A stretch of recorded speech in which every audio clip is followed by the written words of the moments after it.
નમસ્કાર ખેડૂત મિત્રો, પારિજાત ઇન્ડસ્ટ્રીઝ ઇન્ડિયા લિમિટેડ વતી આપ સૌનું હાર્દિક સ્વાગત છે। આજે હું તમને એક પ્રશ્ન પૂછવા માંગુ છું કે જો કોઈ તમારી મહેનત, તમારો નફો, તમારું ખાતર કે તમારા પાણીની આડકતરી રીતે ચોરી કરતું હોય તો તમે એને રોકશો કે નહીં? જો તમારો જવાબ હા હોય તો આ વિડીયો તમારા માટે છે। આજે આપણે વાત કરીશું મગફળી, સોયાબીન અને તુવેરના પાકમાં થતા નિંદામણ વિશેની। આ બધા જ પાકમાં અત્યારે હાલ ગોળપાન અને પટ્ટીપાનના અનેક નિંદામણો છે એ ઉગી નીકળેલા છે।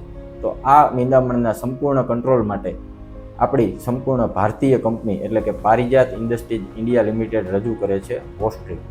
વોસ્ટ્રિકનો ઉપયોગ કરવાથી આપણે કાળિયું, ખારિયું, કૂટેલું, કણજરો, સામો, સેસમૂળું, બોકંદુ, તાંદળજો, ભાજી જેવા હઠીલા નિંદામણનો સંપૂર્ણ રીતે કંટ્રોલ કરી શકીએ છીએ।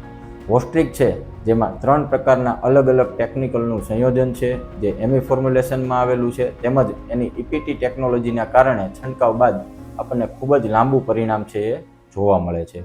વોસ્ટ્રિકના ઉપયોગથી આપણને બીજો શું ફાયદો થાય તો કે પાક ઉપર કોઈ પણ પ્રકારની આડઅસર છે જેવી કે પાક પીળો પડવો, પાકના પાન પર ધાબા પડવા કે પાકની વૃદ્ધિ અટકવી, આ પ્રકારની કોઈ પણ સમસ્યા છે એ આપણને જોવા મળતી નથી। બીજું કે વોસ્ટ્રિક છે એનો ઉપયોગ આપણે મગફળી ઉગ્યાના 8 દિવસ બાદ તેમજ સોયાબીન અને તુવેરમાં ઉગ્યાના 22 દિવસ પછી ઉપયોગ કરી શકીએ છીએ। વોસ્ટ્રિકના ડોઝની વાત કરીએ તો વોસ્ટ્રિકનો ડોઝ છે 40 ml પ્રતિ પંપ તેમજ 400 ml પ્રતિ એકર, એટલે કે આપણે 1 એકરમાં 10 પંપનો છંટકાવ છે એ વોસ્ટ્રિકનો કરવાનો છે, જેથી કરીને આપણે ખૂબ જ સારું પરિણામ મેળવી શકીએ।